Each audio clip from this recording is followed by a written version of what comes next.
nanalo po si BP Sara, babalik po ang Oplan Tokhang at baka makatok si Bongbong Marcos. Tama po ba? Ayan, para sa mga kababayan po nating Muslim, assalamualaikum po sa inyo. Ayan mga kababayan, gusto ko lamang pong sabihin po, no, baka po kasi nakakalimutan ng mga kapulisan o yung mga humuhuli kay Senator Bato de la Rosa ang konstitusyon ng Pilipinas. Kung hindi niyo po alam, sasabihin ko po ulit sa inyo that we, the sovereign Filipino people, imploring the aid of Almighty God in order to build a just and humane society and establish a government that shall embody our ideas and aspirations, promote the common good, conserve and develop our patrimony, and secure to ourselves and prosperity the blessing of independence and democracy under the rule of law and a regime of truth, justice, freedom, love, equality, and peace to ordain and promulgate this Constitution. Dapat ang sinusunod po natin ang Konstitusyon ng Pilipinas, hindi ang Konstitusyon ng ibang bansa. Tama po ba? At gusto ko lamang pong sabihin din po, baka nakakalimutan nyo, according to the Book of Law, 1987 Constitution Bill of Rights, Article 3, Section 1, that no person shall be deprived of life, liberty, or property without due process of law. Batas ng Pilipinas, hindi batas ng ICC. Tama po ba? At gusto ko lamang din pong sabihin po sa inyo, no, siyempre ang punot dulo po nito ay gusto po nilang mapa-impeach ang ating Vice President Sara Duterte. Pero alam naman po natin na hindi tayo papayag. Tama po ba? Ang bawi po natin sa kanila ay sa 2028. Tama po ba? Ngayon, gusto ko pong sabihin po sa inyo na ang bayan ay may kanser na panglipunan na kailangang ibilad sa templo ng sambayanang Pilipino. At sa hangganang ito, kailangan nating sikapin na may kintal ang ating katotohanan, maging sa pag-ibig sa sarili sapagkat bilang isang anak ng bayan, alam ko, tayo ay nagkamali din. Tama ba? Nagkamali tayo. Sila lang pala, hindi tayo dahil hindi ko binoto si Bongbong Marcos. Nagkamali sila na binoto nila si Bongbong Marcos. Tama po ba? Okay. Gusto ko lamang pong sabihin po na ang kalakaran ng politika sa Pilipinas ay kada 3 taon lang. Tama po ba? 3 taon lang sila magpaparamdam. Kada 3 taon lang nila tayo bibigyan ng pagkakataon. Tama po ba? Ang kalakaran po ng politika sa Pilipinas ay kada 3 taon lang. At ang karapatan na yon ay manggagaling sa iisang kapirasong papel na tinatawag po nating balota. Tama po ba ang pantay na karapatan? Mapabata, matanda, kung sino man, mayaman o mahirap, pantay ang karapatan natin sa araw na eleksyon. Tama po ba yon? Tama! At sana po, pag dumating yung pagkakataong iyon, yung pagbibigay po sa atin ng pantay na karapatan, huwag nating sayangin yung pagkakataon upang mamili ng totoong kandidato na dapat nating tulungan at suportahan. Tama po ba? Tama! Dahil po baka mamaya, pag nagkamali tayo, mag-intay na naman po tayo ng 3 taon dahil mali po ang ating binoto. Alam niyo po ba kung bakit natatakot ang administrasyon ngayon kay BP Sara Duterte at kaya kung bakit gusto nila mapa-impeach? Dahil pag nanalo po si BP Sara, babalik po ang Oplan Tokhang at baka makatok si Bongbong Marcos. Tama po ba? Tama po ba? Ayan, ang pagkatao po ni BP Sara, ni Senator Bato de la Rosa ay mayahalin tulad nyo sa iisang palay. At yung mga senador, mga congressman na kumakalabang po sa kanila ay parang isang mais. Paano ko po nasabi? Di ba po, ang palay kahit hitik sa bunga, ito ay nakayuko sa lupa. Tama po ba? At ang mais ay kahit hitik sa bunga, ito ay nakatingala sa langit. Tama po? Dahil ang pagkatao ni BP Sara Duterte at ni Senator Bato de la Rosa ay parang isang palay na kung saan kahit sila ay hitik sa bunga, sila ay nakayuko sa lupa at nagpapakumbaba at nagbibigay ng tamang serbisyo sa bawat isa sa atin. Tama po ba? At yung mga kumakalaban naman po sa kanila, yung mga senator, mga congressman, para po silang isang mais na kung saan kahit titik po sila sa bunga, sila ay nakatingala sa langit at nagpapakataas. Tama po ba? Kaya po, nananawagan po ako sa mga supporters po ng mga Duterte. Panahon na boses na naman po natin ang manaig. Tama po ba? Tayo ang nagbigay ng mandato sa kanila. Tayo ang nagbigay ng kapangyarihan sa kanila. Kaya tayo din ang may kapangyarihan para mawalan sila ng kapangyarihan. Tama po ba? Sino po ang dapat nating suportahan? Inday Sara Duterte lamang po. At syempre po, maraming salamat po. Mabuhay ang Pilipinas po. Siyamura po. Okay, maraming salamat po sa ating kasamahan. Kayo naman po ay tatawagin ko ay matagal na rin natin kasama at matagal na rin lumalaban. Batang-bata. Walang iba kung hindi si Kuya Park! Kuya Park! Tumayo ka na!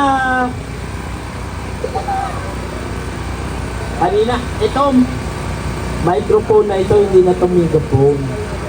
Halika na. At pagmumurahin mo na sila. Kaya na po, Kuya Park! Hindi na kasi ako makatayo kasi napagod ako kasi pumasok kami kanina, muntik na kami magkuryente. Lusog! Walang sumusunod ang mga puta. Walang bayad pero pag nag-speech, revolusyon ang putang ina. Pero pag laban, action, walang sumusunod. Ibig sabihin, matapang lang sa bunganga. No? Dapat sa leader, nangunguna sa laban at sa hirap, hindi sa sarap. Diba? Sinabi ko rin kanina sa mga medyang bayaran, kasi yung tarantadong media doon, sabi niya, ayan, isang ano yan, tama ba yung nagawin ng media kung magbalita ng fake news dyan? Mga bago tong GMA pati EBS na to eh. Mga puro inutil eh. Ha? Ang sabi namin, papayag kami na arestuin si Bato basta dito litisin sa ating bansa. Ito ay Republika ng Pilipinas, hindi Republika ng Netherlands, gago. Meron tayong sariling batas na umiiral sa ating bansa. Nandyan ang Supreme Court na dapat humusga kung ang Pilipino ay nagkasala o hindi. Hindi ang Netherlands at ang gagong ICC. Diba? Pero dahil gago ang administrasyon, pinipilit nila na ang mga Duterte at ang Duterte supporter kasuhan at itapon sa dahig para wala silang makalaban sa eleksyon. Papayag ba tayo na maulit ang nangyari kay PRD? Papayag ba tayo?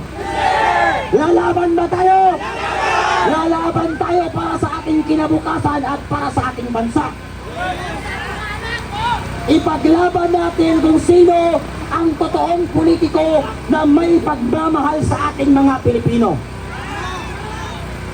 Nagkagulo ba lang sa ito nung termino ni PRD? Marcos, putang ina mo, bakit kagulo ngayon? Matibag na support. Kung meron kang bayag, pasukin mo yung bahay ng mga congressman na magnanakaw. Mga walang bayag itong mga tarantado na ito eh. Matapang lang kasi may mga gwardya. Pero kung walang gwardya, bayag ba na kusuntukan kami ni Matibag?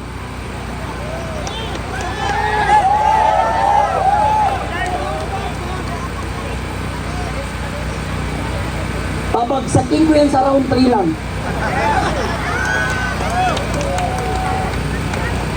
Si John B. Trimulya, babagsakin ko yung 3 rounds lang.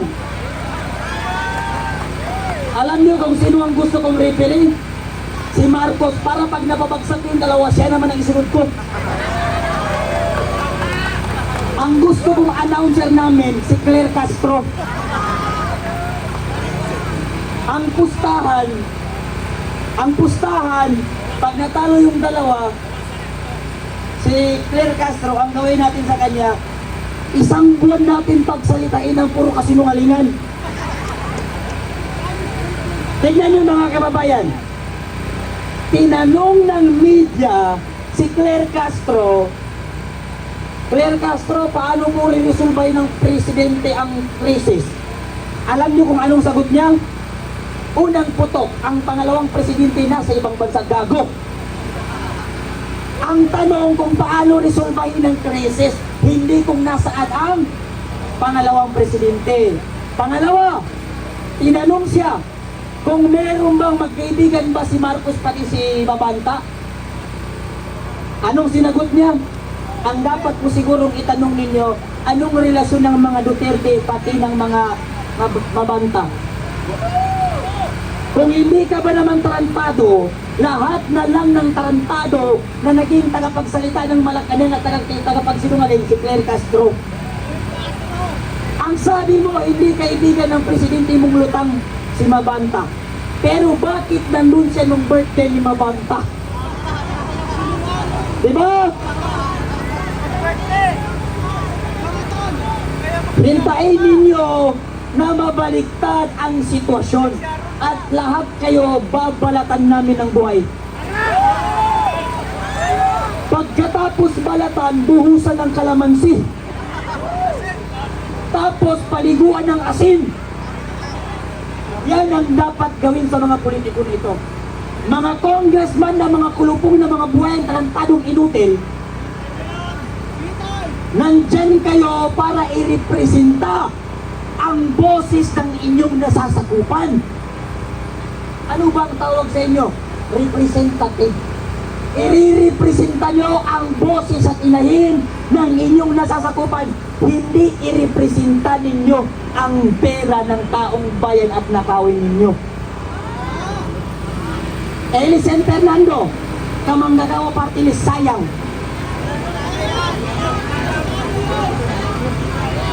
Kamanggagawa Party List, Eliseo Fernando, sayang.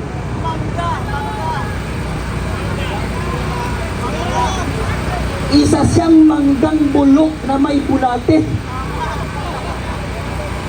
Ang sabi mo, nilirepresenta mo ang boses ng manggagawa. Pwede ka naman bumoto ng no. Pwede ka naman bumoto ng yes. Ha? Abstain, di ba? Pwede siyang bumoto ng abstain, pero bakit yes? Kasi kailangan niya ng pondo sa kanyang opisina. Akala ko ba walang political color? Pero bakit ka bumoto ng yes? Ibig sabihin, isa ka ring mangga. Ekis ka na. Ekis ka na. Isa pa yung mga tolpo.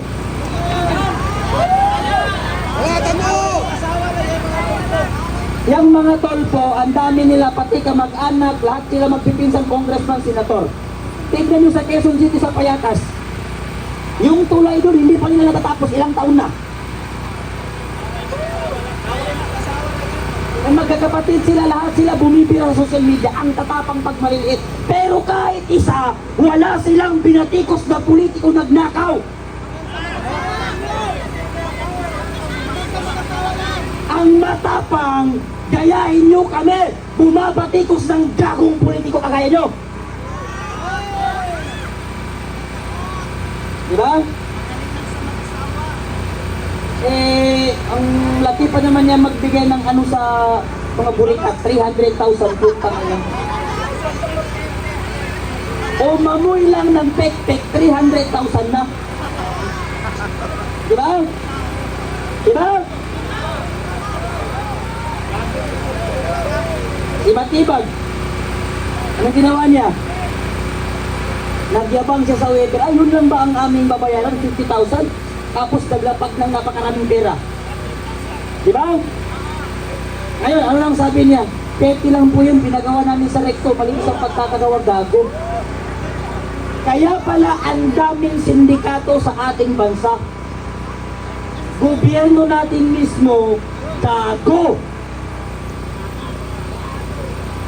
Yang mga politiko na yan, hintayin nyo yung sinasabi ko sa inyo, 2028 election.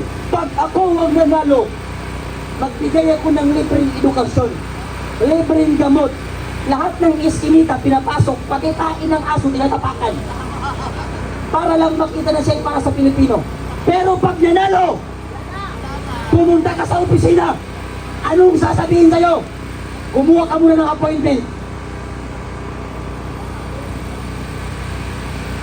Pag nagbigay sila ng bigas, pera, kunin natin. Pero iboto natin kung sino yung dapat iboto. Diba? Lahat yan magagaling eh. Pag eleksyon, lahat, ako representa ko na may hirap, utang ina. O, representa ko na may hirap kasi sila mahirap magbayad ng tax na kawin ko. Tingnan nyo yung namumuno sa atin. Puro magkakamag-anak at magpipinsan lang namumuno sa atin. Kaya hindi umuunlad ang ating bansa. Yan si Kiko Barsaga, palaging nasa rally yan. Yung nasa Sulaiman, magkasama kami doon nag-rally. Alam nyo kung bakit siya sumasama sa rally? Isa siya sa Pilipinong may pinakamalaking binabayarang tax. Alam nyo kung bakit? Siya ang may pinakamaraming pusang pinapakain sa Pilipinas. At ngayon, nandiyan na naman siya. Kaya hanggang dito na lamang mga kababayan, dapat yung leader natin matapang ha. Kagaya ni Duterte. Matapang, may bayag. Nakita nyo naman, di ba, yung ginawa ni Bibi Sara. Anong sabi ni Bibi Sara sa sheriff? Bigyan po muna sila kahit isang oras lang para makalikas. Sabi ng sheriff, hindi, ilang araw na. Eh, di binugbog ni Bibi Sara. Ganon dapat ang leader. Kaya niyang gawin at ipagtanggol ang kanyang nasasakupan. Mabuhay ang mga Duterte, mabuhay tayong mga Pilipino. Mabuhay ka, Kuya Park! Nawawala ang boses. Maraming salamat, Kuya Park. Ngayon po, bago pa ako tatawag ng susunod nating magsasalita, nais